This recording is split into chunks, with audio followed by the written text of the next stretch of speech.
Hello everyone, welcome to पवन वाग academy.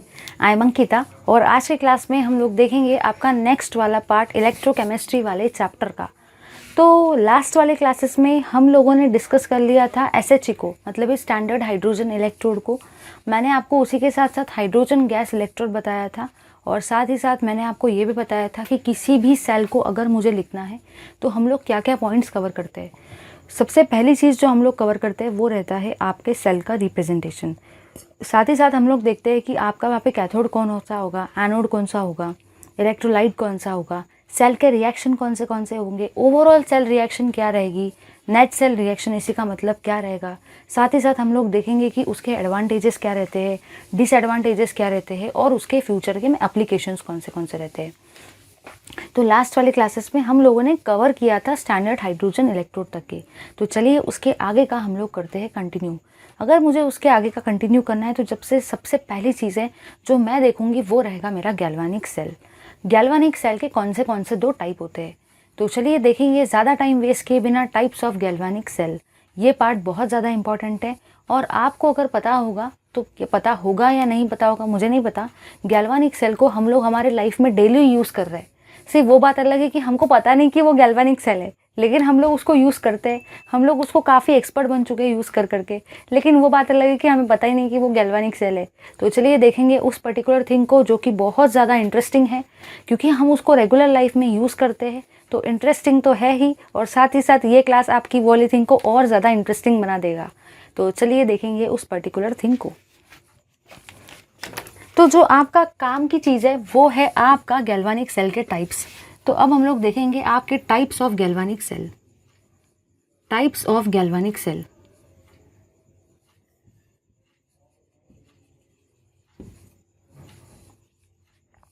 तो अगर मैं बात करती हूँ टाइप्स ऑफ गैल्वानिक सेल की, तो आपके जो भी गैल्वानिक सेल है उसको हम लोग दो टाइप में क्लासीफाई करते हैं। जो पहला होता है आपका, सबसे पहली थिंग और सबसे इम्पॉर्टेंट थिंग तो आपको पता होना चाहिए कि गैल्वानिक सेल को ही हम लोग वोल्टाइक सेल भी बोलते हैं। तो लास्ट वाले इलेक्ट्रोकेमिस्ट्री के क्लासेस में मैंने आपको जैसे कि बताया था कि जो भी गैल्वानिक सेल होता है उसी को वोल्टाइक सेल भी बोलते हैं। अब इसके दो टाइप होते हैं। एक टाइप होता है आपका प्राइमरी वोल्टाइक सेल। जो भी आपका सबसे पहला टाइप है वो है आपका प्राइमरी वोल्टाइक सेल, और जो भी आपका सेकेंड टाइप रहेगा वो रहेगा secondary voltaic cell.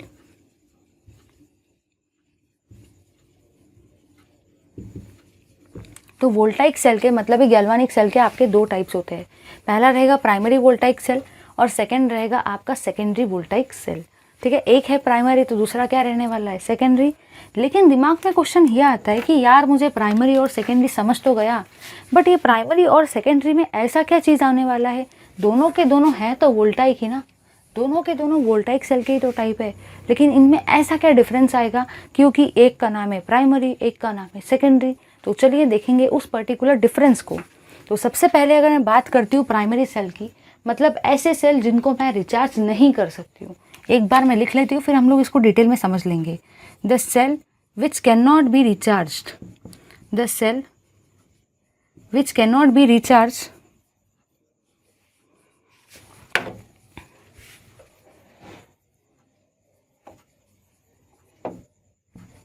are called as primary voltaic cell।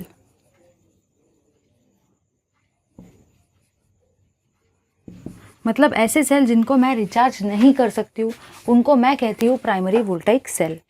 अब सोचने की बात है, इसका नाम है प्राइमरी, प्राइमरी का उल्टा क्या होता है, सेकेंडरी।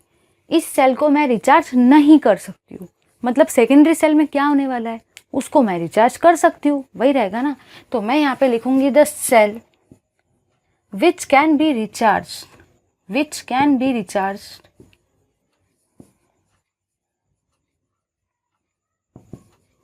is called as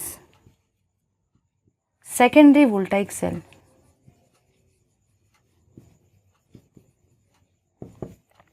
मतलब कहना मुझे ये है कि वोल्टाइक सेल के आपके टोटल दो टाइप है। वोल्टाइक को ही हम लोग क्या बोलते हैं, गैल्वानिक सेल। एक रहेगा प्राइमरी तो दूसरा क्या रहेगा, सेकेंडरी। अब प्राइमरी में मैं यही बोल रही हूँ कि ऐसे सेल को मैं रिचार्ज नहीं कर सकती हूँ, the cell which can not be recharge, जिनको मैं रिचार्ज नहीं कर सकती हूँ। तो सेकेंडरी में क्या आएगा, ऐसे सेल जिनको मैं रिचार्ज कर सकती हूँ। चलिए देखेंगे इसके एग्जाम्पल, क्योंकि एग्जाम्पल देखे बिना चीज़ें उतनी क्लियर नहीं होती है। तो अगर मैं बात करती हूँ प्राइमरी वोल्टाइक सेल की, तो उसका सबसे बड़ा एग्जाम्पल है आपका ड्राई सेल। तो ड्राई सेल देखो, आप लोग घड़ी लेते हो, घर में अगर घड़ी में जो सेल डालते हो, क्या वो सेल जाने के बाद आप उसको सेल को इलेक्ट्रिक से चार्ज कर सकते हो क्या, नहीं चाहिए। मतलब आपके घर में जो भी वॉच होगी ना, जो भी क्लॉक में वॉचेस होती है ना, जो भी आपके वॉल वॉचेस होती है, घड़ी मतलब घर की, उसके अंदर आप सेल डालते हो, कुछ समय के बाद वो सेल चले जाता है ना, तो आप वो सेल को फेंक देते हो, है ना, और नया सेल उसके अंदर में डालते हो। क्या आप अपने वो पुराने वाले सेल को रिचार्ज करते हो, नहीं कर सकते। अगर वो सेल चले गया, उसको फेंकना पड़ता है और नया सेल डालना पड़ता है ना, क्योंकि वो सेल जो होते हैं, वो उन सेल को हम लोग चार्ज नहीं कर सकते। एक बार वो गया तो वो सच में गया, फिर आपको नया सेल डालना पड़ता है। मतलब कहना मुझे ये है कि ये सेल को आप रिचार्ज नहीं कर सकते। तो इसका सबसे बेस्ट एग्जाम्पल कौन सा है, ड्राई सेल। ठीक है, जो आपके घर में घड़ी है उसमें जो आप सेल डाल रहे हो ना, आपको भले वो आप सेल को यूज़ कर रहे हो, वो एवरेडी वगैरह के, निप्पो वगैरह के, आप वो यूज़ कर रहे हो, बट आपको ये नहीं पता कि वो सेल जो होता है उसका नाम क्या है, ड्राई सेल। समझा या नहीं। अगर मैं बात करती हूँ सेकेंडरी वोल्टाइक सेल की, तो देखो आपके मोबाइल की बैटरी, अगर मोबाइल की बैटरी डिस्चार्ज हो गई, अगर मोबाइल डिस्चार्ज हो गया, तो क्या आप वो बैटरी को निकाल के फेंक देते हो, नहीं फेंकते। क्योंकि हम लोग क्या करते हैं, हम लोग चार्जिंग लगाते और फिर से उसको चार्ज कर लेते है ना। मतलब वो बैटरी जो है उसको हम लोग क्या कर सकते हैं, उसको हम लोग रिचार्ज कर सकते हैं।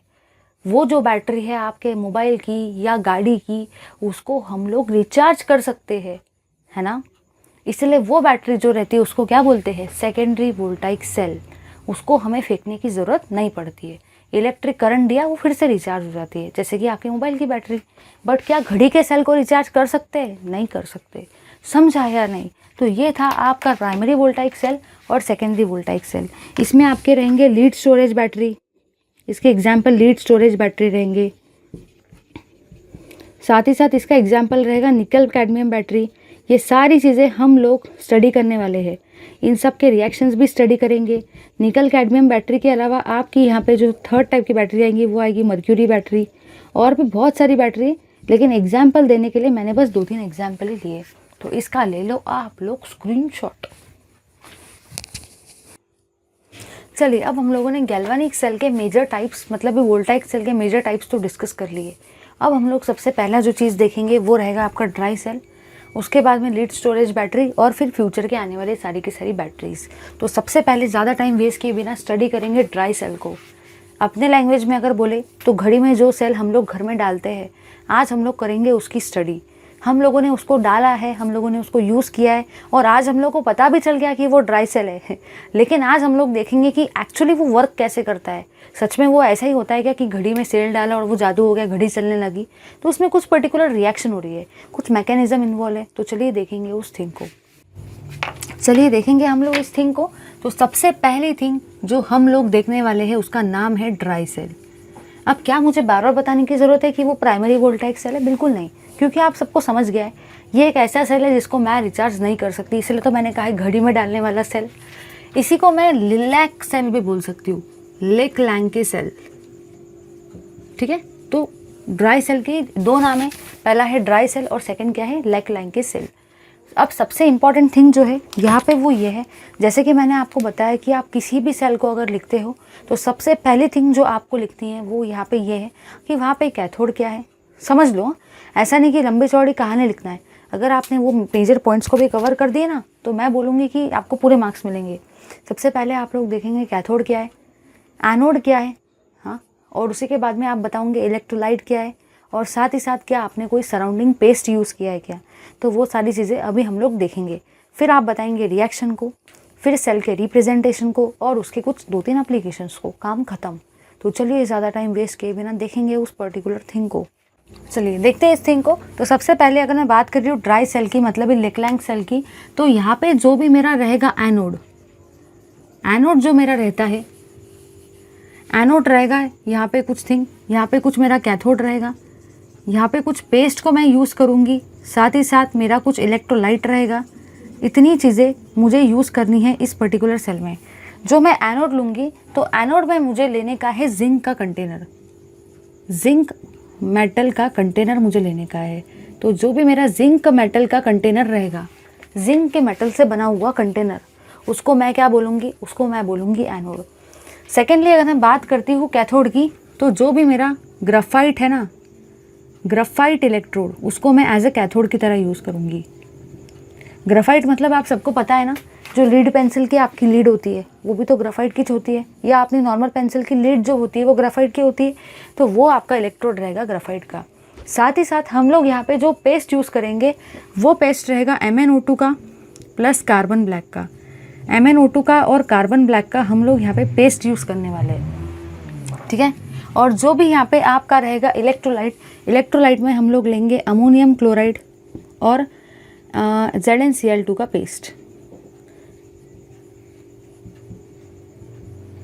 ठीक है। तो ये चीज़ें देखो कितना सिस्टमैटिक लग रहा है। अगर मैं बुक से पढ़ने गई तो फिर बुक से पढ़ते हम लोग को टाइम, मतलब बहुत टाइम लगेगा, कहानी पढ़ते बैठेंगे बहुत ज़्यादा टाइम जाएगा। अब देखो कितना सारा मैंने कितनी चीज़ें क्लियर कर दी डायरेक्ट। अगर पेपर में भी ऐसा लिख के चले जाए तो एग्जामिनर कितना खुश हो जाएगा ना, उसको सब डायरेक्ट मिल जाएगा, मार्क्स भी डायरेक्ट मिल जाएंगे, पूरे मिलेंगे। तो आपको वहाँ पे दिखना है एनोड कैसा है, जिंक मेटल का कंटेनर, कैथोड क्या है, ग्राफाइट इलेक्ट्रोड, पेस्ट क्या रहेगा आपका MnO2 और कार्बन ब्लैक का, और इलेक्ट्रोलाइट क्या रहेंगे अमोनियम क्लोराइड और ZnCl2 का पेस्ट, ठीक है। जिस तरीके से मैं पढ़ा रही हूँ आपको वैसे ही पढ़ना है, बाकी आपकी इच्छा। चलिए अब मूव करेंगे आगे। अगर मैं देखती हूँ आगे के पार्ट को, तो नेक्स्ट पार्ट जो मेरा रहेगा वो रहेगा सेल का रिप्रेजेंटेशन, कि सेल जो है वो दिखेगा कैसे। क्योंकि हमें पता भी तो होना चाहिए कि यार electrode, cathode, anode, paste, electrolyte, ये सब मुझे समझ में आ गया, बट मुझे एटलीस्ट पता तो होना चाहिए कि सेल का मैं रिप्रेजेंटेशन कैसे करवाऊंगी, ठीक है। तो चलिए देखेंगे इस पर्टिकुलर थिंग को। यहाँ पे सबसे पहले तो आपको एक कंटेनर लेने का है, तो सबसे पहले मैं लूँगी एक कंटेनर को।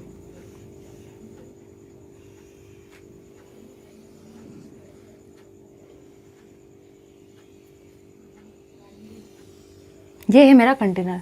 इस कंटेनर को मैंने जो नाम दिया है वो नाम दिया है जिंक कंटेनर। ये है मेरा जिंक का कंटेनर, जो मेरा किसके जैसा ऐड कर रहा है, जो एक्ट कर रहा है एनोड के जैसा। जिंक कंटेनर यहाँ पे मेरा एनोड के जैसा एक्ट कर रहा है, ठीक है। साथ ही साथ इसी में मैंने लिया है आपके ग्राफाइट इलेक्ट्रोड को। तो ग्राफाइट इलेक्ट्रोड मेरा किसके जैसा एक्ट कर रहा है, ग्राफाइट इलेक्ट्रोड मेरे कैथोड के जैसा एक्ट कर रहा है। तो ये हुआ मेरा ग्राफाइट का इलेक्ट्रोड।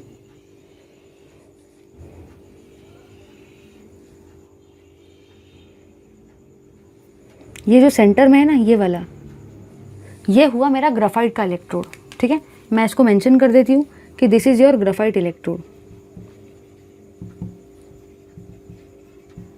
और ग्राफाइट इलेक्ट्रोड किसके जैसा एक्ट कर रहा है, कैथोड के जैसा, ठीक है। और इस ग्राफाइट इलेक्ट्रोड के आजू बाजू में मैं एक पेस्ट को यूज़ कर रही हूँ, ठीक है। जो ये वाला मेरा पेस्ट है ना, ये वाला रेड कलर से जिसको मैंने मार्क किया है, ये वाला जो रेड कलर वाला पेस्ट है, इस पेस्ट को कहा गया है MnO2 प्लस कार्बन ब्लैक का पेस्ट। ये रहेगा आपका MnO2 प्लस कार्बन ब्लैक का पेस्ट। तो आई होप आपको सब समझ में आ गया होगा कि ये है मेरा लिलैंग सेल और ड्राई सेल, ठीक है। सबसे पहली चीज़ तो मैंने कहा है कि जिंक मेटल का जो कंटेनर है, मतलब ये जो कंटेनर है, ये जो सेल की बाउंड्री है वो जिंक मेटल से बनी हुई है, तो ये आपके एनोड के जैसा एक्ट करेगा।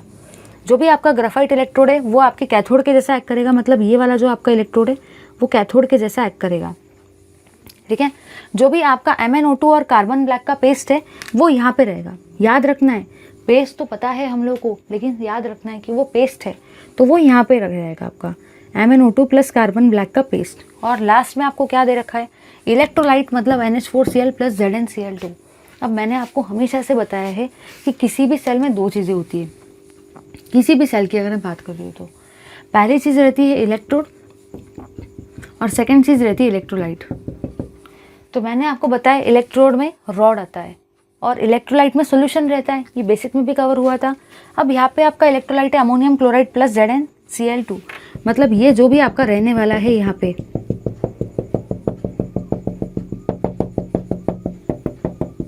ये जो भी आपका है ना सॉल्यूशन, ये सॉल्यूशन रहेगा आपका इलेक्ट्रोलाइट।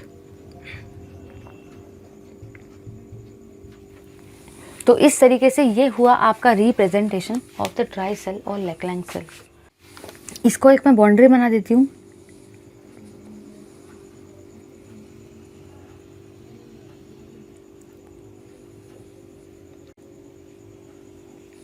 ठीक है, यहाँ पे मैंने एक कैप लगाया है, वो रहता है आपके ब्रास का कैप। अगर आपको ये सेल को देखने का है तो आप लोग अपने घर में का सेल निकाल लो, घड़ी में का, खोलना मत उसको, खोलोगे तो फिर भूल जाओ, खोलना नहीं है उसको, वो खुलेगा भी नहीं, वैसे आप लोगों से खोलना नहीं है, आपको जब बाहर से देखना है। वो वाला सेल, घड़ी का जो बारीक सा सेल होता है ना, सोचो वो ऐसा होता है अंदर से, हम लोग उसको ऐसा देखते हैं बट वो एक्चुअली अंदर से ऐसा होता है। अब हम लोग देखेंगे रिएक्शन को, है ना इंटरेस्टिंग, बहुत ज़्यादा, पहले ही बोला था बहुत इंटरेस्टिंग रहेगा। चलिए अब हम लोग देखेंगे आपके सेल रिएक्शंस को। तो हेडिंग है आपका सेल रिएक्शंस। अब सोचने की बात है कि सेल रिएक्शंस जब भी मैं बताती हूँ, जैसे कि मैंने आपको बताया था कि किसी भी सेल को अगर मुझे रिप्रेजेंट करने का है तो मैं एनोड, कैथोड, पेस्ट और इलेक्ट्रोलाइट को बताती हूँ, फिर मैं डायग्राम को बताती हूँ, और जो थर्ड थिंग जो मैं बताती हूँ ना, वो रहता है मेरा रिएक्शंस, कि कौन से वहाँ पे रिएक्शन होंगे। तो सबसे पहली चीज़ तो हम लोगों को बहुत अच्छे से पता है, किसी भी सेल में दो ही टाइप के रिएक्शन होने वाले। पहला रहेगा आपका ऑक्सीडेशन रिएक्शन, और सेकंड क्या रहेगा, सेकंड रहेगा आपका reduction reaction. That's so simple. ठीक है, तो सबसे पहले हम लोग देखेंगे अपने ऑक्सीडेशन रिएक्शन को। चलिए देखेंगे इस पर्टिकुलर थिंग को। तो सबसे पहले आपकी रहेंगी ऑक्सीडेशन रिएक्शन, ऑक्सीडेशन रिएक्शन, और जो भी आपकी ऑक्सीडेशन रिएक्शन रहेगी वो होगी एट एनोड। ठीक है, और जो भी आपका एनोड रहता है वो इस पर्टिकुलर ड्राई सेल में, लेकलैंग सेल में या कोई भी वोल्टाइक सेल में एनोड हमेशा कैसा रहेगा, नेगेटिव। कैथोड हमेशा कैसा रहेगा, पॉजिटिव। तो यहाँ पे oxidation reaction at the anode बोला है, मतलब ही नेगेटिव। अब देखो याद कैसे रखना है, जैसे कि मैंने आपको लास्ट वाले क्लास में बताया था, ओए ओए सॉन्ग, ओए ओए ओए ओए, इसका मतलब क्या हुआ कि जो भी आपकी ऑक्सीडेशन रिएक्शन रहेगी वो हमेशा कहाँ पे होंगी, आपकी ऑक्सीडेशन रिएक्शन हमेशा एनोड पे ही होगी।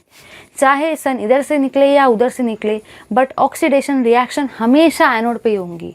वो बात अलग है कि अगर आप इलेक्ट्रोलिटिक सेल ले रहे हो तो आपका एनोड क्या रहेगा, अगर आप वोल्टाइक सेल ले रहे हो तो एनोड प्लस या माइनस जो भी रहेगा वो रहेगा, बट ऑक्सीडेशन रिएक्शन हमेशा आपका एनोड पे ही होगा। याद रखना है, ओए ओए, ऑक्सीडेशन हमेशा कहाँ पे होगा, हमेशा एनोड पे होगा। ठीक है, चलिए अब देखेंगे हम लोग इस पर्टिकुलर थिंग को। अगर मैं बात करती हूँ ऑक्सीडेशन की, तो आप सबको पता है कि ऑक्सीडेशन में भी O आता है, लॉस में भी O आता है, मतलब ऑक्सीडेशन में इलेक्ट्रॉन का क्या होने वाला है, लॉस होने वाला है, क्योंकि ऑक्सीडेशन में भी आता है O और लॉस में भी आता है आपका O। चलिए अब देखेंगे आगे। अब नेक्स्ट थिंग जो आपकी रहेंगी वो रहेंगी Zn।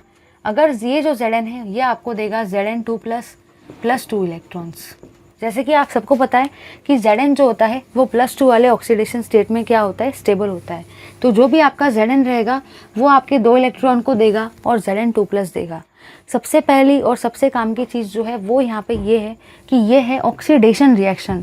ऑक्सीडेशन में हमेशा क्या होता है, इलेक्ट्रॉन का लॉस होता है, क्योंकि ऑक्सीडेशन में भी आता है O और लॉस में भी क्या आता है, O। चलिए अब थोड़ा सा और मूव करेंगे आगे। अगर मुझे नेक्स्ट थिंग जो बतानी है, ऑक्सीडेशन अगर रिएक्शन हो गई तो दूसरी चीज़ क्या आती है, रिडक्शन रिएक्शन। तो नेक्स्ट रहेगा आपका रिडक्शन रिएक्शन, और रिडक्शन रिएक्शन जो रहेगी उसको आप करवाएंगे एट कैथोड। देखो सोचने की बात है, अगर आप ऑक्सीडेशन ओए ओए ओए ओए ऑक्सीडेशन रिएक्शन को एनोड पे करवाया है ना, मतलब रिडक्शन रिएक्शन को किस पे करवाने वाले हैं, कैथोड पे। ऑक्सीडेशन का उल्टा रिडक्शन होता है, एनोड का उल्टा कैथोड होता है, माइनस का उल्टा क्या होता है, प्लस होता है। रिडक्शन रिएक्शन में क्या होगा, ऑक्सीडेशन में लॉस होता है, रिडक्शन में क्या होगा, रिडक्शन में होगा आपका गेन ऑफ इलेक्ट्रॉन। ठीक है, चलिए अब और थोड़ा सा मूव करेंगे आगे। आगे का पार्ट जो है मेरा वो ये कहता है कि यहाँ पे मुझे दिख रहा है दो चीज़ें। सबसे पहली चीज़ जो मुझे दिख रही है वो दिख रहा है अमोनियम क्लोराइड, और सेकंड थिंग जो मुझे दिख रहा है वो दिख रहा है MnO2। ये दो चीज़ें मुझे दिख रही हैं जो कि है हाईली इम्पॉर्टेंट। तो चलिए, आपको रिएक्शन रटने का ज़रूरत नहीं है कि ड्राई सेल और रिलैक्स सेल में अमोनियम क्लोराइड आएगा और फिर मैं रिएक्शन करवाऊंगी, ऐसा कुछ रटने का ज़रूरत नहीं है। देखो ना, सामने देखो, आपको दो चीज़ें दिख रही है, मतलब रिएक्शन भी दो ही होने वाली है, काम खत्म। ठीक है, देखो सबसे पहले तो आपको यहाँ पे जिंक मेटल दिखा, इसलिए मैंने जो एनोड पे रिएक्शन करवाई ऑक्सीडेशन की, वो भी किसकी करवाई, जिंक की, क्योंकि इस कंटेनर भी जिंक है। जाहिर सी बात है, अगर है जिंक तो मिलेंगे भी क्या, जिंक आयन। अब यहाँ पे और दो चीज़ें आ रही है, MnO2 और NH4Cl। तो चलिए, सबसे पहली जो चीज़ हम लोग लेंगे वो लेंगे NH4+ को। आपके दिमाग में क्वेश्चन यहाँ पे ये आया होगा कि यार यहाँ पे तो NH4Cl है, फिर यहाँ पे NH4+ कैसे आया। तो देखो देखो रे देखो, अगर मैंने NH4Cl लिया है, NH4Cl को अगर मैं तोड़ूँ तो ये कैसे बनेगा, NH4+ Cl- है कि नहीं। NH4Cl लिया है क्योंकि क्वेश्चन में तो NH4Cl है, फिर दिमाग में क्वेश्चन ये आता है कि यहाँ पे NH4+ कहाँ से आया। तो NH4Cl को जब तोड़ेंगे तो वो दो चीज़ों में तो टूटेगा ना, NH4+ और Cl-, जाहिर सी बात है, इसलिए मैंने NH4+ लिया है। अब आप लोगों को कैसे पता चलेगा कि लेफ्ट साइड में इलेक्ट्रॉन को लिखना है, भाई मुझे कैसे पता चलेगा कि इलेक्ट्रॉन लेफ्ट में आएगा या राइट में आएगा। तो देखो यहाँ पे है आपका NH4+, यहाँ पे आप रिडक्शन करवाने वाले हो। रिडक्शन का तो मतलब ही होता है ना गेन ऑफ इलेक्ट्रॉन, इसीलिए मैंने इलेक्ट्रॉन का क्या करवाया है, गेन करवाया है। अब आपका यहाँ पे बनता है अमोनिया गैस और साथ ही साथ यहाँ पे आपकी बनती है हाइड्रोजन गैस। मतलब यहाँ से मैं NH4Cl को लूँगी। देखो ऑक्सीडेशन एट एनोड पे मैंने जिंक का यूज़ कर लिया, 2 इलेक्ट्रॉन को दे दिया, Zn2+ बन गया। इलेक्ट्रॉन का लॉस हुआ क्योंकि ऑक्सीडेशन के भी स्पेलिंग में आता है O, लॉस में भी आता है O। OA ऑक्सीडेशन होता है एनोड पर। अगर मैं बात करूँगी रिडक्शन की, वो होगा कैथोड पर। सारे रिएक्शन रट जाएंगे, आपको मैं लिख के देती हूँ, ऐसा समझा के दूंगी। यहाँ पे ये कैसे आएगा वो भी आपको समझाए। अब दो चीज़ें बचती है, ये तो हो गया MnO2 और NH4Cl, इसलिए मैंने NH4Cl को कैसे लिया वो भी आपको समझा दिया कि NH4Cl से Cl को निकाल दिया तो NH4+ बचता है। इलेक्ट्रॉन का गेन करवाना है क्योंकि रिडक्शन रिएक्शन है। अगर आप लोग ध्यान से देखते हो तो यहाँ पे 3 हाइड्रोजन है, यहाँ पे 2 हाइड्रोजन है, मतलब टोटल 5 हाइड्रोजन हुए। और यहाँ पे अगर हाइड्रोजन को देखा जाए तो 4 ही हाइड्रोजन है। तो क्या ये रिएक्शन बैलेंस है? ये रिएक्शन बैलेंस नहीं है। तो इसका मतलब क्या हुआ, मुझे ये रिएक्शन को बैलेंस करना है। अगर मैं यहाँ पे 2 ले लेती हूँ तो ये 4 2 8 हो जाएगा, 8 हाइड्रोजन हो जाएंगे। और अगर मैंने यहाँ पे भी 2 ले लिया तो 3 2 6 + 2 कितना हो जाएगा, 8। देखो रे देखो कैसा, यहाँ पे ये 2 4 हो जाएंगे 8 हाइड्रोजन, यहाँ पे 3 2 6 हाइड्रोजन प्लस 2 हाइड्रोजन, तो 6 + 2 भी कितना हुआ, 8 हाइड्रोजन। लेफ्ट हैंड साइड में भी 8 हाइड्रोजन, राइट हैंड साइड में भी 8 हाइड्रोजन। मतलब ये आपकी रिएक्शन कैसी है, बैलेंस। याद रखना है, कोई भी सेल को अगर लिख रहे हो, अगर सेल के रिएक्शन को बैलेंस नहीं करवाया तो आपके ओवरऑल सेल रिएक्शन में प्रॉब्लम जाएगी, क्योंकि इलेक्ट्रॉन्स कैंसिल नहीं होते। चलो, सबसे पहले तो मैंने जिंक का काम कर लिया, मैंने अमोनियम क्लोराइड का भी काम कर लिया। अब कौन बचता है, अब मेरा बचता है MnO2। मतलब कहीं ना कहीं मुझे इतना तो समझ में आ गया कि मुझे MnO2 का भी जुगाड़ करने का है। तो चलिए अब हम लोग करेंगे MnO2 का कैलकुलेशन। अगर मैं बात करती हूँ MnO2 की, तो मैं यहाँ पे लूँगी MnO2 को, ठीक है, इसी रिएक्शन के कंटिन्यूशन में लिखने का है। यहाँ पे आपकी हाइड्रोजन गैस निकली, वही वाली हाइड्रोजन गैस को मैं इधर ले रही हूँ, कुछ भी नहीं करना है। जो आपकी हाइड्रोजन गैस रहेगी वही वाली हाइड्रोजन गैस को मैं यहाँ पे लेने वाली हूँ। तो ये हुई मेरी हाइड्रोजन गैस, ठीक है। तो यहाँ पे आपका क्या होने वाला है, यहाँ पे जो भी आपका प्रोडक्ट बनेगा वो रहेगा Mn2O3, साथ ही साथ आपका यहाँ पे बनेगा पानी। अब दिमाग में क्वेश्चन जो आता है वो यहाँ पे ये है कि यार ये रिएक्शन बैलेंस भी है कि नहीं है। तो चेक करो, देखो यहाँ पे आपके मैंगनीज 2 है और यहाँ पे आपके मैंगनीज कितना है, 1। मतलब मुझे यहाँ पे 2 से मल्टीप्लाई करना पड़ेगा। अब यहाँ पे भी मैंगनीज 2 हो गए, यहाँ पे भी मैंगनीज 2 हो गए, और बाकी आपकी पूरी की पूरी रिएक्शन कैसी है, बैलेंस। चलिए अब हम लोग मूव करेंगे आगे। तो हम लोगों ने ये दोनों रिएक्शन तो देख लिए। तो कहना मुझे ये है कि जब भी मैं रिडक्शन रिएक्शन की बात करूँगी जो होगा मेरा कैथोड पे, तो सबसे पहली चीज़ तो मुझे अमोनियम क्लोराइड दिख रहा है जिससे मुझे अमोनियम प्लस आयन मिला। मैंने इलेक्ट्रॉन का गेन करवाया और मुझे अमोनिया मिला। जाहिर सी बात है कि यहाँ पे मेरे नाइट्रोजन 2 है ना, और हाइड्रोजन भी बैलेंस है, इसीलिए जब मैंने इसको 2 से मल्टीप्लाई किया था तो मुझे यहाँ पे इलेक्ट्रॉन को भी 2 से मल्टीप्लाई करना था। ठीक है, यही वाले हाइड्रोजन को मैंने यहाँ लिखा है। ये वाले हाइड्रोजन ने अब क्या करवाया, अब ये वाला जो MnO2 है इसका और ऑक्सीडेशन करवाया। ठीक है, तो MnO2 को मैंने लिया है। अब दिमाग में क्वेश्चन ये आता है कि यार ये जिंक मुझे समझ गया यहाँ से आया है, मुझे समझ गया अमोनियम प्लस ये NH4 से आया है, NH4Cl से आया है, लेकिन इस MnO2 का क्या, ये MnO2 कहाँ से आया? तो देखो ये वाला जो MnO2 है ना वो यहाँ से आया। तो कहना मुझे ये है, जो भी मैंने डिटेल लिखी वो मुझे काफ़ी हेल्प किया उसने। उसने बताया कि ये जिंक का मुझे काम है, MnO2 का मुझे काम है, और अमोनियम क्लोराइड का मुझे काम है। ठीक है, चलिए सबसे पहले तो हम लोग इन दोनों का कर लेंगे, क्योंकि देखो क्या है ना, ऑक्सीडेशन जो हो रहा है एनोड पर उसका एक ही रिएक्शन है, बट जो भी आपका रिडक्शन हो रहा है कैथोड पर उसके 2-2 रिएक्शन है। अब आप लोग खुद सोचो, एक तरफ सिर्फ और सिर्फ एक ही रिएक्शन, दूसरे तरफ 2-2 रिएक्शन, तो क्या आप लोग ओवरऑल सेल रिएक्शन ऑब्टेन कर सकते हो? नहीं कर सकते। अगर आपको ओवरऑल सेल रिएक्शन को ऑब्टेन करने का है तो आपको कैथोड पे भी एक रिएक्शन चाहिए और आपको एनोड पे भी एक रिएक्शन चाहिए, तब जाके वो आप लोग ईजी तरीके से कर सकते हो। ठीक है ना, ऐसा नहीं बोल रही कि कर नहीं सकते, कर सकते, लेकिन ईजियर तरीके से हमको जाने का है। तो अब मेरे पास ऑक्सीडेशन एनोड पे तो एक रिएक्शन है, बट कैथोड पे तो 2-2 रिएक्शन है, तो पहले मुझे इसको भी एक रिएक्शन में कन्वर्ट करना पड़ेगा, तभी तो मैं इन दोनों को कर सकती हूँ ना। तो चलिए इसको भी हम लोग एक रिएक्शन में कन्वर्ट करेंगे। ये रहेगा आपका ट्वाइस ऑफ NH4+। ठीक है, साथ ही साथ आप लोग यहाँ पे क्या देखेंगे, 2 इलेक्ट्रॉन्स, साथ ही साथ twice of MnO2 plus H2। ये आप लोगों को क्या देगा, ये आप लोगों को देगा twice of ammonia plus H2 plus Mn2O3 plus पानी। ठीक है, अब आपको क्या कुछ चीज़ें सेम दिख रही है क्या? देखो इधर, अगर आप लोग ध्यान से देखते हो तो आपको इस साइड में भी H2 दिख रहा है, इस साइड में भी H2 दिख रहा है, तो H2 से H2 क्या हो जाएगा, H2 से H2 आपका कैंसिल हो जाएगा, ये वाले H2 से ये वाला H2 आपका कैंसिल हो जाएगा। तो दोनों तरफ से मैं H2 को हटा सकती हूँ, तो मैंने यहाँ से भी H2 को हटा लिया और यहाँ से भी मैंने मेरे H2 को हटा लिया। उसका सबसे बड़ा रीज़न ये है कि ये वाले H2 से आपका ये वाला H2 क्या हो जाएगा, कैंसिल। इतनी चीज़ याद रखना है कि जो भी चीज़ आपके एरो के लेफ्ट हैंड साइड में है आप उसको लेफ्ट हैंड साइड में ही लिखेंगे, जो भी चीज़ आपके एरो के राइट हैंड साइड में आप उसको राइट हैंड साइड में ही लिखेंगे। ये चीज़ अच्छे से दिमाग में फिट कर लेनी है। ठीक है, एनोड पे एक ही रिएक्शन थी, कैथोड पे मैंने इन दोनों की रिएक्शन करवाई है, एक तरफ NH4+, एक तरफ MnO2। इन दोनों को मैंने एक रिएक्शन में क्यों कन्वर्ट किया, क्योंकि एनोड पे भी है एक रिएक्शन, तो कैथोड पे भी तो एक ही रिएक्शन होनी चाहिए ना, तभी तो रिएक्शन इजीली मैं ऐड कर सकती हूँ, इसलिए मैंने इन दोनों को लिख दिया। अब मुझे क्या करवाना है, अब मुझे लिखने का है ओवरऑल सेल रिएक्शन। तो ओवरऑल सेल रिएक्शन को लिखेंगे हम लोग। तो ओवरऑल सेल रिएक्शन को अगर मुझे ऑब्टेन करने का है तो सबसे पहले I will be requiring some space, इसलिए आप ले लो पहले इसका स्क्रीनशॉट, फिर हम लोग करते हैं ओवरऑल सेल रिएक्शन को। चलिए बढ़ेंगे ओवरऑल सेल रिएक्शन की तरफ।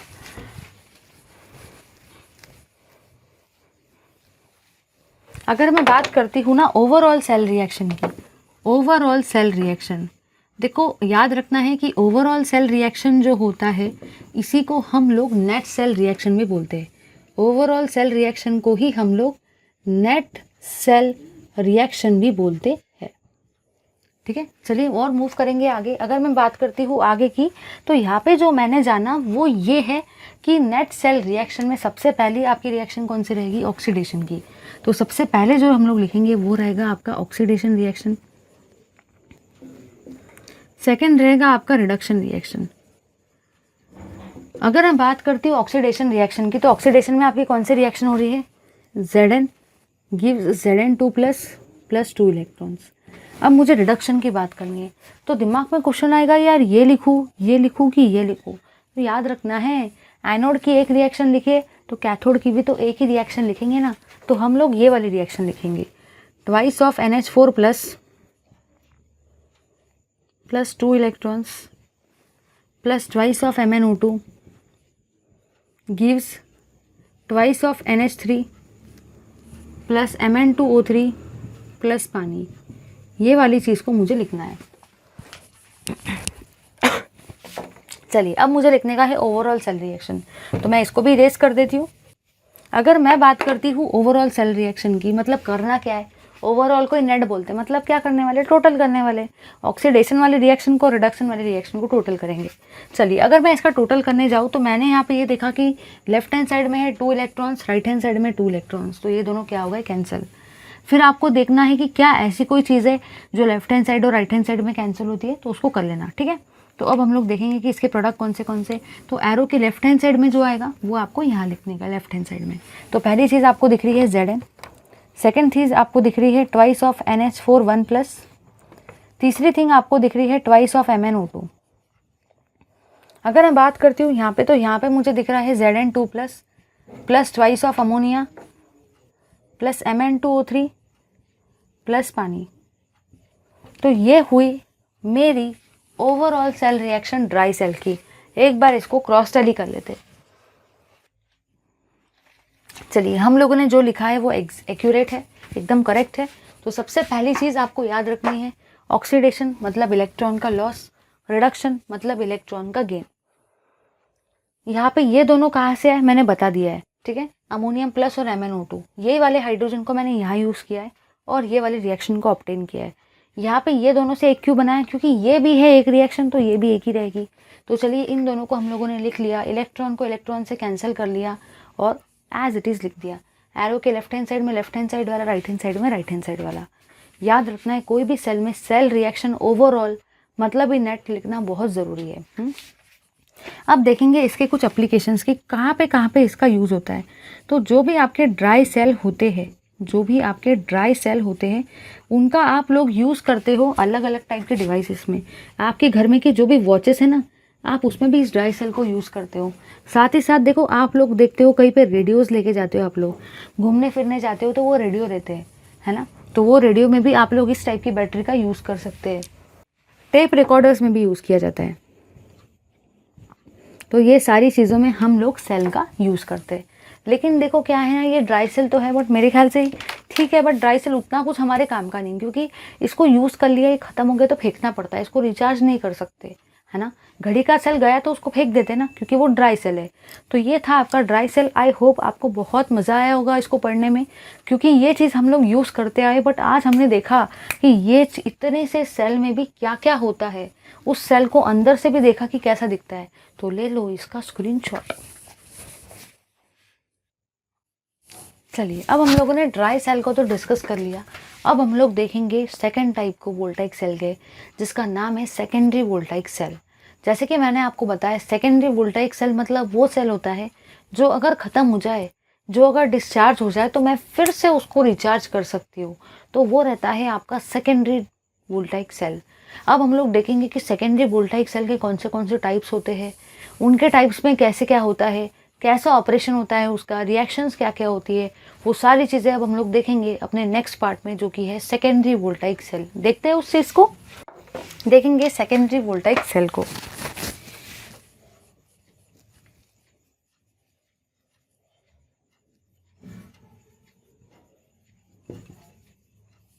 जो भी आपका सेकेंडरी वोल्टाइक सेल है, उसमें जो हम लोग अभी डिस्कस करने वाले हैं वो है आपका lead storage battery. Lead storage battery. अब दिमाग में क्वेश्चन ये आता है कि चलो मुझे समझ गया कि प्राइमरी ड्राई सेल मतलब प्राइमरी वोल्टाइक सेल को मैं रिचार्ज नहीं कर सकती हूँ, उसका एग्जाम्पल था ड्राई सेल जो हम लोग घड़ी में डालते हैं। बट सेकेंडरी वोल्टाइक सेल में जो लीड स्टोरेज बैटरी, वो कहाँ पे आने वाला है, दिमाग में तो क्वेश्चन ये आता है ना, ये लीड स्टोरेज बैटरी क्या है और कहाँ पे यूज़ करने वाला है। तो आप लोगों ने देखा है किसी किसी के घर में इन्वर्टर्स होते हैं, मतलब अगर लाइट चली गई तो वो इन्वर्टर से वो अपने घर को मतलब लाइट दे देते हैं, है ना। लाइट और फैन चालू हो जाते हैं क्योंकि उनके घर में क्या होता है, इन्वर्टर होता है। तो इन्वर्टर क्या ऐसे जादू हो जाता है कि लाइट आ गई और लाइट चली गई। तो सोचो अगर आपके घर की लाइट गई, वो ऐसी चीज़ है जो आपको लाइट देती है, फ़ैन देता है, मतलब वो सारी चीज़ें आपकी चालू हो जाती है। तो इन्वर्टर जो होता है घर में, वो उसमें होती है लीड स्टोरेज बैटरी। कितना ज़्यादा इंटरेस्टिंग है इसको पढ़ना, समझ में आ रहा है ना। क्योंकि हम लोग अब इन्वर्टर को पढ़ने वाले हैं कि इन्वर्टर में ये वाली बैटरी जो होती है इसमें कैसे क्या रिएक्शंस होते हैं। तो चलिए देखेंगे इन्वर्टर के अंदर रहने वाली बैटरी जिसका नाम है लीड स्टोरेज बैटरी, उसकी सारी बातें देखते हैं। तो जो भी आपका लीड स्टोरेज बैटरी है, सबसे पहली और सबसे काम की चीज़ जो है वो यहाँ पे ये है कि लीड स्टोरेज बैटरी में हम लोगों को देखने का है कि आपका यहाँ पे एनोड कौन सा है, साथ ही साथ आपको यहाँ पे देखने का है कैथोड कौन सा है, साथ ही साथ आप यहाँ पे देखेंगे इलेक्ट्रोलाइट कौन सा है। जैसे कि मैंने आपको बताया था सेल में 3 चीज़ें तो लिखना मस्ट है, उसके अलावा और कुछ एडिशनल है तो आप लिखो ना, इलेक्ट्रोड और इलेक्ट्रोलाइट। और इलेक्ट्रोड में 2 टाइप, कैथोड और एनोड। ठीक है, जो भी आपका एनोड रहेगा उसमें आप लोग देखेंगे, याद रखना है कि पीबी का ही मतलब आपका लीड होता है।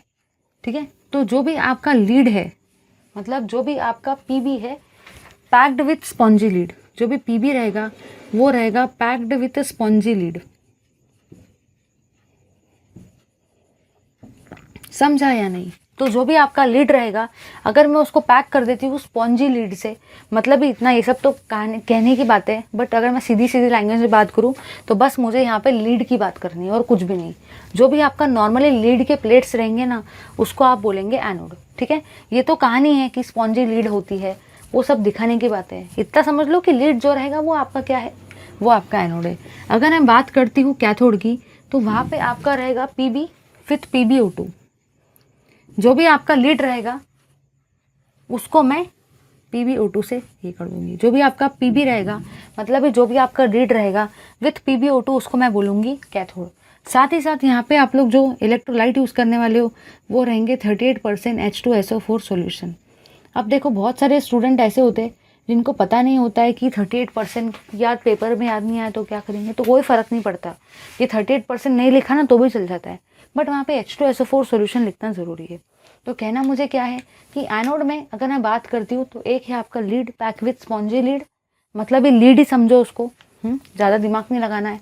यहाँ पे है लीड विथ PbO2, ये आपका कैथोड रहेगा, और इलेक्ट्रोलाइट 38% H2SO4।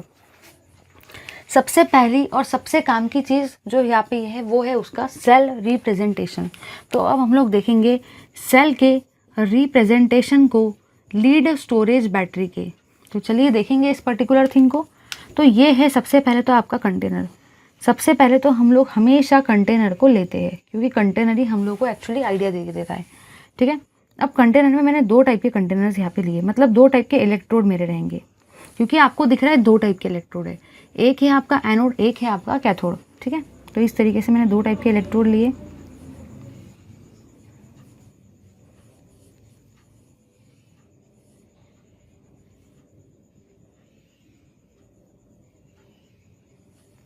ठीक है, ये है आपका पहला वाला इलेक्ट्रोड, ये वाला भी वही इलेक्ट्रोड है, ये वाला भी वही इलेक्ट्रोड है।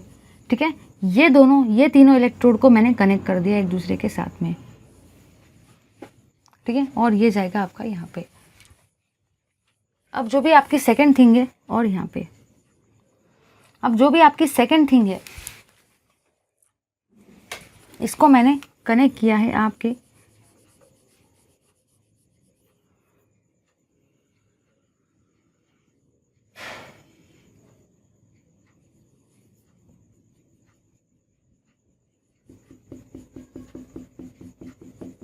ठीक है।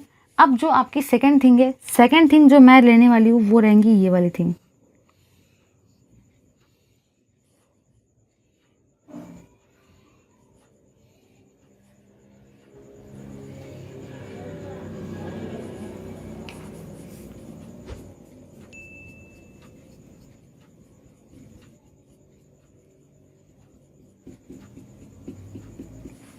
देखेंगे हम लोग इस थिंग को, इस चीज़ को मैंने कनेक्ट जो किया है ना, इस चीज़ को मैंने आपका कनेक्ट किया है एनोड से। चलिए देख लेंगे इस थिंग को। सबसे पहली और सबसे काम की चीज़ जो यहाँ पे ये है, आपने यहाँ पे ये देखा कि जो कैथोड है उसमें क्या है, पीबी विथ PbO2, मतलब जो ये वाली चीज़ है आपकी वो रहेगी पीबी विथ PbO2। ठीक है, तो ये तीनों के तीनों वही रहेंगे क्योंकि पीबी विथ PbO2 ही आपका कैथोड है। तो ये जो तीनों हैं ब्लैक वाले, ये तीनों ब्लैक वाले क्या है आपके P B with PbO2। P B with PbO2 ही आपका कैथोड है, इसलिए मैंने इसको कनेक्ट कैसे किया है, इसलिए मैंने इसको कैथोड से कनेक्ट किया है। ध्यान से अगर देखते हो तो तीनों ब्लैक वाले मैंने ब्लैक वाले वायर के थ्रू कनेक्ट किया है, मतलब ये जो तीनों ब्लैक वाली चीज़ें हैं ये आपकी क्या है, कैथोड है, पीबी विथ PbO2। इनको मैंने कनेक्ट भी कैसे किया, कैथोड से, क्योंकि वो कैथोड है।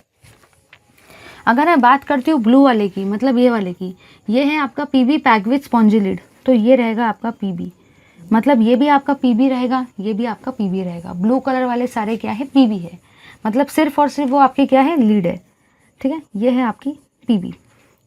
अब ये जो पीबी है ये आपका किससे है, ये आपका एनोड है, इसलिए ये तीनों पीबी वाले को मैंने ब्लू कलर वाले वायर से मतलब ये एनोड से कनेक्ट किया है, ठीक है। तो ये रहेगा आपका एनोड। आप सबको पता है कि इस टाइप के सेल में क्या होता है, आपका जो एनोड रहता है वो नेगेटिव रहता है और कैथोड जो रहता है वो पॉजिटिव रहता है। चलो, अब मैंने पीबी वाला तो किस्सा ख़त्म कर दिया, उसको एनोड से कनेक्ट कर दिया।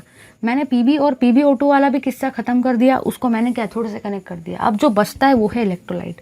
इलेक्ट्रोलाइट का मतलब ही क्या होता है, सॉल्यूशन। तो जो भी इसके अंदर में आपका सॉल्यूशन रहेगा ना, ये सारा का सारा सॉल्यूशन,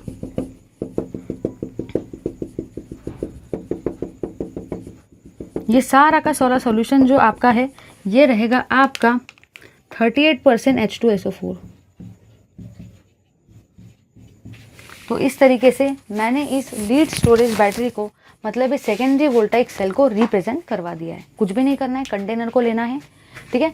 सबसे पहले तो मैंने क्या किया है, सबसे पहले मैंने लीड को लिया है, ये लीड है मेरा, ये है मेरा एनोड, इसलिए मैंने इनको एनोड से कनेक्ट कर दिया। एनोड कैसा रहता है, नेगेटिव। ब्लू वाले को ब्लू से कनेक्ट किया है, ब्लैक वाले को ब्लैक से कनेक्ट किया है। जो भी मेरा ब्लैक वाला रहेगा वो क्या रहेगा, पीबी विथ PbO2, जो कि मेरा कैथोड है, इसलिए मैंने उसको कैथोड से कनेक्ट कर दिया है। सेकेंडरी वोल्टाइक सेल या प्राइमरी वोल्टाइक सेल या कोई भी वोल्टाइक सेल में आपका कैथोड कैसा रहता है, पॉजिटिव।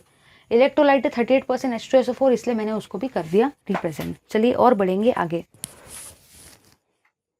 अब आगे का जो पार्ट है जो मेरा कहता है वो ये है, अब मुझे देखो दो चीज़ें देखना है। अगर मैं बात करती हूँ सेकेंडरी वोल्टाइक सेल की, अगर मैं बात कर रही हूँ ना सेकेंडरी वोल्टाइक सेल की, तो जैसे कि मैंने आपको बताया कि सेकेंडरी वोल्टाइक सेल में दो चीज़ें आने वाली है। सबसे पहली चीज़ तो ये है कि सेकेंडरी वोल्टाइक सेल मतलब एक ऐसा सेल जिसको मैं रिचार्ज भी कर सकती हूँ, है ना। अगर वो ख़त्म हो जाए तो, अगर उसकी बैटरी ख़त्म हो जाए तो मैं उसको फिर से रिचार्ज कर सकती हूँ, है ना। तो कहना मुझे ये है कि एक जो आपकी रिएक्शन रहेगी वो रहेगी ड्यूरिंग डिस्चार्ज, और एक जो आपकी रिएक्शन रहेगी वो रहेगी ड्यूरिंग रिचार्ज, है ना। क्योंकि यहाँ पे मुझे दो चीज़ें देखने को मिल रही है।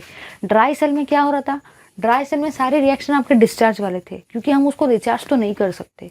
बट सेकेंडरी वोल्टाइक सेल में मतलब ये आपके लीड स्टोरेज सेल में, लीड स्टोरेज बैटरी में दो टाइप के रिएक्शन रहेंगे। एक रहेगा डिस्चार्ज वाला, एक रहेगा रिचार्ज वाला, ठीक है ना, क्योंकि हम लोग इसको रिचार्ज कर सकते हैं। तो सबसे पहले तो मैं आपको डिस्चार्ज वाले रिएक्शन बता दूंगी।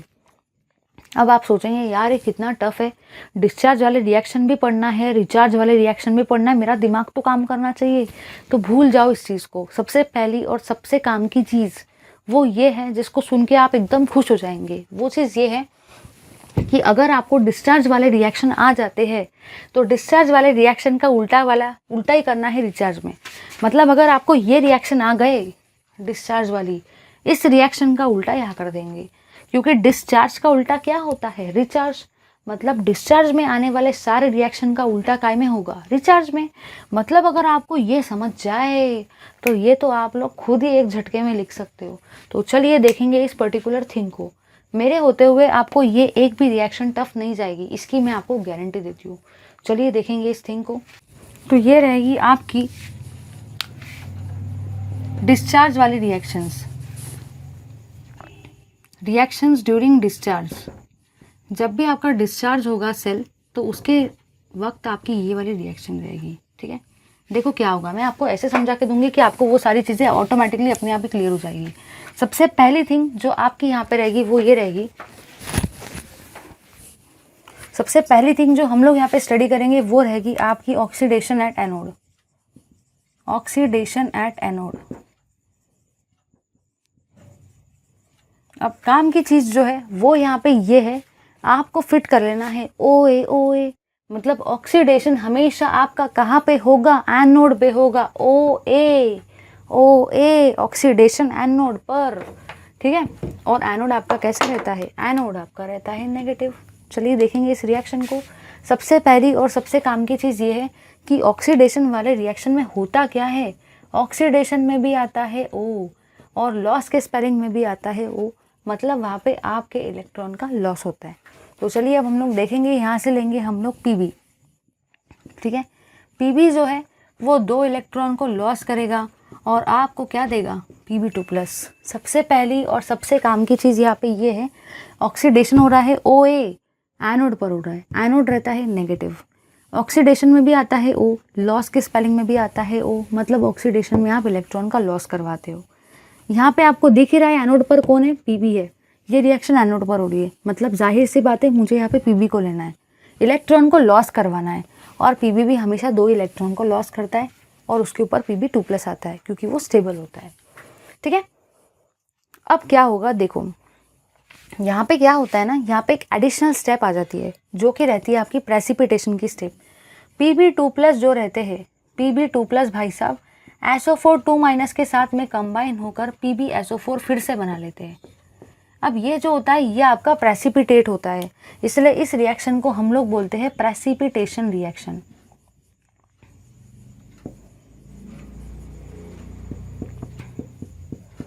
मतलब क्या होने वाला है, एक ट्रिक बताऊँ, ट्रिक जो है वो ये है कि पहले रिएक्शन में हमेशा आपका Pb2+ बनाएंगे, हमेशा आपको Pb2+ ही बनाना है पहले रिएक्शन में। जब आपका Pb2+ बन जाएगा तो कुछ भी नहीं करना है, Pb2+ में SO4 2- डालेंगे और PbSO4 बना लेंगे। ठीक है, ये हुई आपकी प्रेसिपिटेशन रिएक्शन, क्योंकि यहाँ पे आपका PbSO4 का प्रेसिपिटेट बनता है। तो याद रखना है कि लीड स्टोरेज बैटरी की अगर बात कर रहे हैं, कोई भी रिएक्शन लिखेंगे प्रेसिपिटेशन रिएक्शन लिखना नहीं भूलना है। अगर ये आप भूल गए तो भूल जाओ कि आपको मार्क्स मिलेंगे। तो सबसे पहले ऑक्सीडेशन एट एनोड करवाना था, मैंने यहाँ से Pb को लिया, इसने 2 इलेक्ट्रॉन को लॉस कर दिया और Pb2+ बना दिया। ये Pb2+ ने SO4 2- के साथ में रिएक्शन की और क्या बनाया, PbSO4। चलिए अब हम लोग करेंगे, अगर आपका ऑक्सीडेशन रिएक्शन हो गया एनोड पर, फिर सेकेंड रिएक्शन क्या होने वाली है, सेकेंड रिएक्शन होगी आपकी रिडक्शन रिएक्शन। तो सेकेंड रहेगी आपकी रिडक्शन रिएक्शन एट कैथोड। सोचने की बात है, ऑक्सीडेशन आपका एनोड पे हो रहा है तो रिडक्शन आपका कहाँ पे होगा, कैथोड पर। एनोड है माइनस तो कैथोड कैसा रहेगा, प्लस। अगर ऑक्सीडेशन में इलेक्ट्रॉन का लॉस होता है तो लॉस का उल्टा क्या होता है, गेन ऑफ इलेक्ट्रॉन। तो रिडक्शन में आपका इलेक्ट्रॉन का क्या होगा, गेन होगा। चलिए अब देखेंगे और आगे। अगर मैं बात करती हूँ कैथोड की, रिडक्शन रिएक्शन मेरा कहाँ पे होने वाला है, कैथोड पर होने वाला है। और कैथोड पे कौन है, Pb विथ PbO2, मतलब यहाँ पे एक्चुअली कौन है, यहाँ पे आपका PbO2 है। ध्यान से देखो, रिडक्शन एट कैथोड, कैथोड पे आपका PbO2 है, मतलब अब मुझे PbO2 को लेना है, तो अब मैं यहाँ पे लूँगी PbO2 को। ये रिएक्ट करेंगे H+ आयन के साथ में और ये आपको जो देंगे वो रहेगा Pb2+ प्लस पानी। अब देखो यहाँ पे एक्चुअली क्या होने वाला है, यहाँ पे जो आप देखोगे वो सबसे पहली और सबसे काम की चीज़ जो है वो यहाँ पे ये रहेगी कि यहाँ पे आपका रिडक्शन हो रहा है ना, वो भी कहाँ पे हो रहा है, कैथोड पर हो रहा है ना। इसीलिए मैंने कैथोड के सामने वाली चीज़ यहाँ पे लिखी, क्योंकि ये रिडक्शन कैथोड पे हो रहा है, इसलिए कैथोड के सामने PbO2 आ रहा था, इसलिए मैंने यहाँ पे PbO2 को लिखा। सेकेंड पॉइंट वो ये है कि रिडक्शन का मतलब ही इलेक्ट्रॉन का क्या होता है, गेन। इसीलिए यहाँ पे क्या आएंगे, मेरे इलेक्ट्रॉन आएंगे, क्योंकि रिडक्शन रिएक्शन में हमेशा क्या होता है, रिडक्शन रिएक्शन में हमेशा आपके इलेक्ट्रॉन का गेन होता है ना। इसीलिए मैंने यहाँ पे इलेक्ट्रॉन को लिखा है। ठीक है, और मूव करेंगे आगे। अगर मैं और आगे की बात करना चाहती हूँ तो आगे मैंने यहाँ पे ये जाना कि यहाँ पे मेरे जो H है वो 2 है ना, और यहाँ पे जो H है वो 1 ही है। अब मुझे इस रिएक्शन को करवाना है बैलेंस। यहाँ पे मेरा ऑक्सीजन है 1 और यहाँ पे मेरे ऑक्सीजन है 2, मतलब यहाँ पे ऑक्सीजन भी बैलेंस नहीं है और हाइड्रोजन भी नहीं है। अगर मैं यहाँ पे 4 से मल्टीप्लाई कर देती हूँ, ठीक है, यहाँ पे 2 से कर देती हूँ, तो यहाँ पे मेरे हाइड्रोजन कितने हो गए, 4। यहाँ पे भी मेरे हाइड्रोजन कितने हो गए, 2 2 4 4। ठीक है, यहाँ पे मेरे ऑक्सीजन कितने हैं, 2, और यहाँ पे भी मेरे ऑक्सीजन कितने, 2, तो यहाँ पे भी मेरे ऑक्सीजन है 2। तो यहाँ पे मेरे H है 4, यहाँ पे भी मेरे H कितने, 4, यहाँ पे मेरे ऑक्सीजन है 2 और यहाँ पे भी मेरे ऑक्सीजन कितने हैं, 2। मतलब मेरी जो रिएक्शन है वो क्या है, बैलेंस। सेल रिएक्शन लिखते वक्त अगर आपकी रिएक्शन बैलेंस नहीं है तो कोई भी मतलब नहीं रहेगा।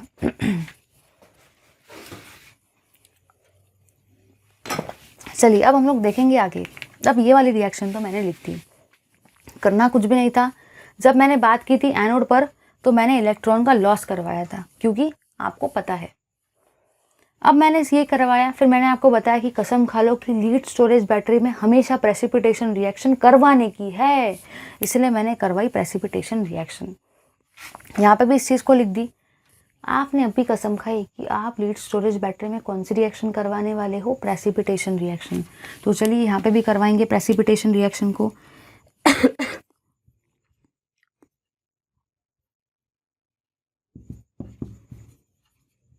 प्रेसिपिटेशन रिएक्शन मेरी क्या कहती है? प्रेसिपिटेशन रिएक्शन मेरी ये कहती है कि Pb2+ जो होते हैं वो SO4 2- के साथ में कंबाइन हो जाते हैं और वो आपके फॉर्म करते हैं PbSO4। प्रेसिपिटेशन रिएक्शन में कुछ भी नहीं करना है, Pb2+ SO4 2- के साथ में रिएक्ट करेंगे और क्या फॉर्म करेंगे? PbSO4। याद रखना है, आपको कुछ चीज़ें दिमाग में क्लिक हो रही है। जो कहना मुझे है वो ये है कि लीड स्टोरेज बैटरी में आप हर जगह पर, हर स्टेज पर PbSO4 का फॉर्मेशन करवा रहे हो, क्योंकि Pb2+ SO4 2- के साथ में रिएक्ट होकर PbSO4 फॉर्म करता है। यह आपके प्रेसिपिटेशन रिएक्शन हर जगह पे होने वाली है। इसका मतलब पता है क्या हुआ? इसका मतलब जो उसके ऊपर वाली रिएक्शन रहेगी उसमें आपको कैसे भी करके Pb2+ बनाने ही है। अगर Pb2+ ही नहीं बनेगा तो ये रिएक्ट कहाँ से करेगा? समझा या नहीं? अगर बास ही नहीं रहेगा तो बांसुरी कहाँ से बजेगी? अगर Pb2+ ही नहीं बनेगा तो Pb2+ रिएक्ट कैसे करेगा? तो इसका मतलब यहाँ पे ये हुआ कि अगर आपको पेपर में रिएक्शन याद नहीं आती है तो याद रखना है कि प्रेसिपिटेशन तो होने वाला है। अब प्रेसिपिटेशन के लिए मुझे क्या चाहिए? मुझे Pb2+ चाहिए। मतलब दोनों रिएक्शन में Pb2+ तो आपको बनाना ही है। अगर वही नहीं बनेगा तो बांसुरी कहाँ से बजेगी? समझा या नहीं? चलिए, ये तो मेरा काम यहाँ पे हो गया। अब मुझे बढ़ना है और आगे की तरफ। अगर मैं बात करती हूँ इसकी, अब यहाँ पे आपने देखा कि ऑक्सीडेशन में भी आपको दो दो रिएक्शन दिख रही है ना, और रिडक्शन में भी आपको दो दो रिएक्शन दिख रही है। अब बहुत कन्फ्यूजन नहीं लग रहा है? ऐसा लग रहा है कि यार ऑक्सीडेशन में भी दो है, रिडक्शन में भी दो है, लेकिन मुझे तो यहाँ पे ओवरऑल सेल रिएक्शन बनानी है। और याद करो, मैंने आपको कुछ बताया था, वो ये बताया था कि अगर मुझे कहीं पे भी ओवरऑल सेल रिएक्शन बनानी है तो हमेशा मेरी ऑक्सीडेशन की भी एक रिएक्शन होनी चाहिए, रिडक्शन की भी एक रिएक्शन होनी चाहिए, तभी जाके मैं इजीली ओवरऑल को लिख सकती हूँ। तो यहाँ पे तो ऑक्सीडेशन की दो दो है, यहाँ पे रिडक्शन की भी दो दो है। मतलब अब मुझे क्या करना है? अब मुझे इस दोनों से रिएक्शन से एक रिएक्शन बनानी है, इस दोनों से एक बनानी है, फिर मैं नेट सेल रिएक्शन बना सकती हूँ। बस वही काम करेंगे, देखेंगे इसको यहाँ पे। अगर मुझे यहाँ पे ये वाली चीज़ को करवाना है तो देखो मैं कैसे करवाऊंगी। यहाँ पे अगर मुझे इस चीज़ को लिखने का है तो यहाँ पे हम लोग इस चीज़ को लिखेंगे। तो काम की चीज़ जो रहेगी यहाँ पे ये है कि लेफ्ट हैंड साइड में आपको क्या क्या दिख रहा है? देखो, Pb2+ से Pb2+ आपका कैंसिल हो जाएगा। तो इसका मतलब आपको यहाँ पे कौन सी रिएक्शन देखने को मिल रही है? आपको यहाँ पे जो रिएक्शन देखने को मिलेंगी वो ये रहेंगी, Pb plus SO4 2- gives PbSO4 plus 2 electrons. ये रिएक्शन रहेगी जो आपको देखने को मिलेगी, ठीक है। सबसे पहली और सबसे काम की चीज़ यहाँ पे ये रहेगी कि जो एरो के लेफ्ट हैंड साइड में आप उसको लेफ्ट हैंड साइड में लिखेंगे, जो एरो के राइट हैंड साइड में आप उसको राइट हैंड साइड में लिखेंगे, ठीक है। जो कैंसिल हो रहा है उसको कैंसिल करके लिख देंगे। अब देखो, मुझे ऑक्सीडेशन की एक ओवरऑल रिएक्शन मिल गई, ओवरऑल ऑक्सीडेशन रिएक्शन।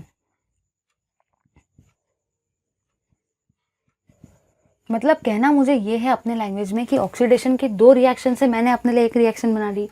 अब रिडक्शन की भी दो है, मतलब रिडक्शन की भी मुझे अब एक रिएक्शन बनानी पड़ेगी। तो चलिए अब हम लोग बनाएंगे रिडक्शन की भी आपकी एक रिएक्शन। तो ये जो रहेगी ये रहेगी आपकी ओवरऑल रिडक्शन रिएक्शन, ठीक है। अगर मैं बात करती हूँ कुछ कैंसिलेशन की, तो यहाँ पे भी आपको Pb2+ दिख रहा है, यहाँ पे भी Pb2+ वो कैंसिल हो जाएगा। तो आपका यहाँ पे क्या क्या बचता है? यहाँ पे आपका बचता है PbO2 plus 4H plus 2 electrons gives PbSO4 plus पानी। मतलब कहना जो मुझे है वो यहाँ पे ये है कि इस रिएक्शन से भी मैंने एक रिएक्शन बना ली, इन दोनों से भी मैंने एक रिएक्शन बना ली। आपको ऐसा लग रहा हो कि बहुत टाइम जा रहा है, तो समझो, अगर मैं को डिस्चार्ज वाली रिएक्शन अगर मैं आपको अच्छे से समझा देती हूँ तो रिचार्ज वाले रिएक्शन तो आप लोग खुद ही इसको देख के फ्रेम कर सकते हो, क्योंकि उसका ही उल्टा करना है, इसीलिए मैं इसको अच्छे से समझा रही हूँ, फिर वो तो डायरेक्टली हो जाएगा उल्टा करके। चलिए अब हम लोग लिखेंगे ओवरऑल नेट रिएक्शन को। नेट सेल रिएक्शन, ये थी आपकी पहली रिएक्शन, ये थी आपकी सेकेंड रिएक्शन, और आपको इससे बनानी है नेट सेल रिएक्शन। ठीक है, तो नेट सेल रिएक्शन को लिखेंगे। अब नेट सेल रिएक्शन को अगर मुझे लिखना है तो सबसे पहली मेरी रहेगी overall oxidation reaction. Net cell reaction के लिए सबसे पहला पार्ट जो मेरा रहेगा वो रहेगा ओवरऑल ऑक्सीडेशन रिएक्शन। तो ओवरऑल ऑक्सीडेशन रिएक्शन मेरी कौन सी है, ये वाली है। इसको एज इट इज़ देख के लिख लेंगे, Pb plus SO4 2 minus ion gives PbSO4 plus 2 electrons. ठीक है, अब मुझे लिखने का है ओवरऑल रिडक्शन रिएक्शन को, मतलब ये वाली। फर्स्ट को लिख दिया, अब सेकंड को लिखने का है। सेकंड रहेगी आपकी ओवरऑल रिडक्शन रिएक्शन। तो ओवरऑल रिडक्शन रिएक्शन में आपका यहाँ पे क्या आने वाला है, यहाँ पे आपका आएगा PbO2 plus 4H plus 2 electrons plus SO4 2 minus, और ये आपको देगा PbSO4 प्लस ट्वाइस ऑफ पानी। ठीक है, इन दोनों रिएक्शन को मैंने लिख दी। अब मुझे यहाँ से ओवरऑल रिएक्शन को ऑब्टेन करना है। इसका मतलब यहाँ पे मैंने क्या जाना, ये 2 इलेक्ट्रॉन से 2 इलेक्ट्रॉन कैंसिल हो जाएंगे। और भी आपको देखते चलना है कि ऐसी कोई चीज़ है जो आपकी यहाँ पे कैंसिल होने वाली है, तो आपको उसको लिखने का है। ठीक है, देख लेना एक बार कि चेक कर लेना कि हमने जो किया है वो सही है या नहीं है। चलो अब एरो के जो लेफ्ट में, उसको लेफ्ट में लिखेंगे। तो यहाँ पे आपको दिख रहा है Pb, साथ ही साथ आपको दिख रहा है SO4 2 माइनस, साथ ही साथ आपको दिख रहा है PbO2। अब देखो, एक SO4 2 माइनस यहाँ पे है, एक यहाँ पे, तो एक और एक कितने हो गए, 2, इसलिए मैंने यहाँ पे लिखा है 2 SO4 2 माइनस आयन। साथ ही साथ यहाँ पे आपका बचता है एक PbSO4, एक PbSO4, कितने बन गए, 2 PbSO4, और साथ ही साथ 2 पानी। तो ये रहेगी आपकी ओवरऑल सेल रिएक्शन। देखो है तो टफ, प्रैक्टिस करना पड़ेगा। मैंने भी बहुत प्रैक्टिस की थी मेरे 12th में, अब आपको भी करनी पड़ेगी। तो कहना मुझे ये है, एक बार क्विकली रिवाइज करते हैं इस चीज़ को, कि लीड स्टोरेज बैटरी एक सेकेंडरी वोल्टाइक सेल है। मतलब एक ऐसा सेल है जिसको मैं क्या करवा सकती हूँ, रिचार्ज करवा सकती हूँ। ठीक है, जैसे कि आपके इन्वर्टर्स की बैटरी। आपका जो यहाँ पे एनोड है वो रहेगा lead packed with spongy lead. साथ ही साथ जो यहाँ पे आपका कैथोड रहेगा वो रहेगा Pb विथ PbO2। आपका यहाँ पे जो इलेक्ट्रोलाइट आप यूज़ करेंगे वो रहेगा 38% ऑफ H2SO4 सॉल्यूशन। ठीक है, बिल्कुल मैंने उसी चीज़ तरीके से ले लिया है, अल्टरनेटली प्लेस किया है। ठीक है, ये रहेगा मेरा एनोड वाला पार्ट, ये रहेगा मेरा कैथोड वाला पार्ट, उनको अल्टरनेटली रखा है। ठीक है, और इसके अंदर में डाला है 38% H2SO4 जो कि है मेरा इलेक्ट्रोलाइट। फिर मैंने आपको बताया कि अब मेरे को 2 टाइप के रिएक्शन को फेस करना है, पहला रहेगा डिस्चार्ज और दूसरा रहेगा रिचार्ज। अगर मुझे डिस्चार्ज वाले रिएक्शन समझ में आ जाए तो रिचार्ज वाले को मैं अपने आप ही उसका उल्टा करके लिख सकती हूँ। तो डिस्चार्ज वाले रिएक्शन में मैंने क्या क्या देखा, पहला था मेरा ऑक्सीडेशन एट एनोड। O हमेशा A पे होगा, एनोड हमेशा नेगेटिव रहेगा, ऑक्सीडेशन में इलेक्ट्रॉन का लॉस होगा, इसलिए यहाँ पे 2 इलेक्ट्रॉन का लॉस हो गया। कसम याद रखो, लीड स्टोरेज बैटरी में हमेशा आप लोग प्रेसिपिटेशन रिएक्शन करवाते हो, तो करवा दी Pb2 plus SO4 2 minus gives PbSO4। Second काम की चीज़ जो यहाँ पे थी वो ये थी कि आपको Pb2 प्लस को तो बनाना ही है, अगर ये नहीं बनेगा तो प्रेसिपिटेशन कहाँ से होगा, है ना। फिर मैंने आपको बताया ये 2 रिएक्शन है, अब मुझे तो ओवरऑल के लिए एक ही चाहिए, इसलिए मैंने इन दोनों से एक रिएक्शन को बना लिया। अब मैं करूँगी रिडक्शन को कैथोड पर, कैथोड पॉजिटिव होता है, रिडक्शन में गेन होता है। फिर मैंने आपको यहाँ पे ये बताया रिडक्शन आपका कैथोड पे हो रहा है, कैथोड पे जो आप लोगों ने लिया है वो है PbO2, इसलिए मैंने यहाँ पे PbO2 को लिया है। इलेक्ट्रॉन का गेन होता है इसलिए गेन करवाया है, H+ के प्रेजेंस में रिएक्शन को बैलेंस करवा दिए। कसम याद रखो, यहाँ पे भी प्रेसिपिटेशन तो करवाना ही है। ठीक है, याद रखना है प्रेसिपिटेशन तो तभी होगा जब यहाँ पे भी क्या बनेगा, Pb2 प्लस। दोनों साइड में यहाँ पे Pb2 प्लस बनने वाला है, दोनों साइड में प्रेसिपिटेशन सेम रहेगा। अब ओवरऑल के लिए तो मुझे एक ही रिएक्शन चाहिए, इसलिए मैंने इन दोनों से भी एक ही रिएक्शन को ऑब्टेन कर ली। फिर मैंने इस रिएक्शन को लिखा, फिर मैंने इस रिएक्शन को लिखा, इनका सम करवाया और ओवरऑल सेल रिएक्शन को ऑब्टेन कर लिया। तो यहाँ पे आपका ये वाला पार्ट होता है ख़त्म। अब मुझे देखने का है कि रिएक्शन जो रहेगी रिचार्ज में कौन सी होगी। डिस्चार्ज की तो मैंने सारे रिएक्शन पढ़ ली, अब मुझे रिचार्ज की रिएक्शन को देखने का है।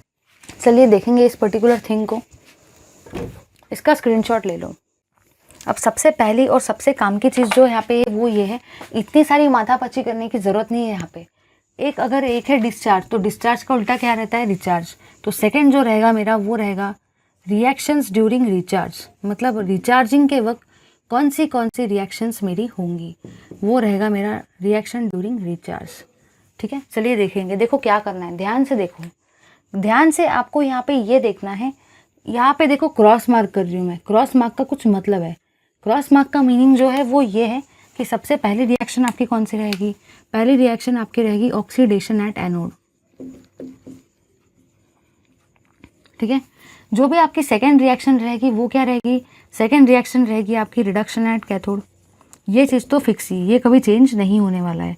ऑक्सीडेशन हमेशा एनोड पे ही होगा और रिडक्शन हमेशा कैथोड पे ही होगा। लेकिन देखो क्या है, अगर आपको डिस्चार्ज के रिएक्शंस आ जाते हैं तो रिचार्ज का लिखने के लिए ज़्यादा टाइम नहीं लगने वाला।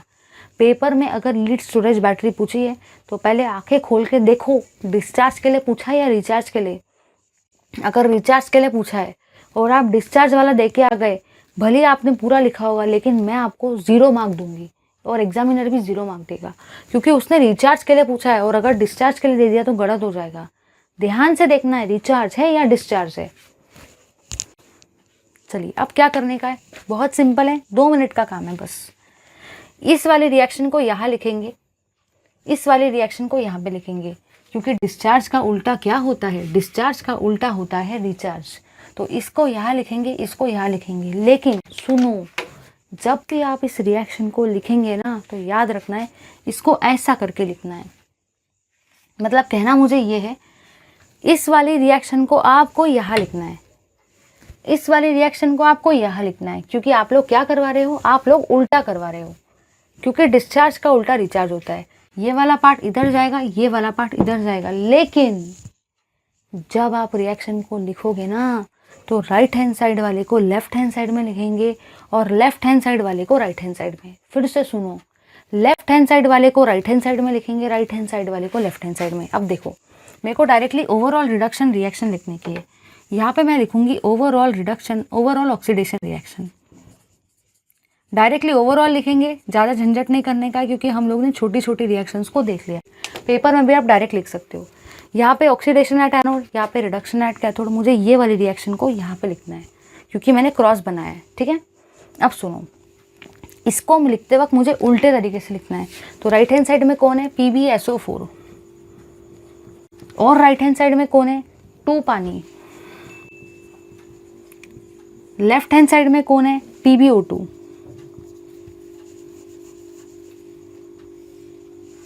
और क्या है, 4H+, और क्या है, 2 इलेक्ट्रॉन, और SO4 2-। कितना सिंपल था ना, कुछ भी नहीं करना था। इस वाली चीज़ को यहाँ पे लिखना था, वो भी रिएक्शन को उल्टी करके। मतलब जो राइट हैंड साइड में था वो लेफ्ट में आएगा और लेफ्ट वाला राइट में जाएगा। देखो ये वाला पार्ट लेफ्ट में आ गया और लेफ्ट वाला पार्ट राइट में चले गया, है ना।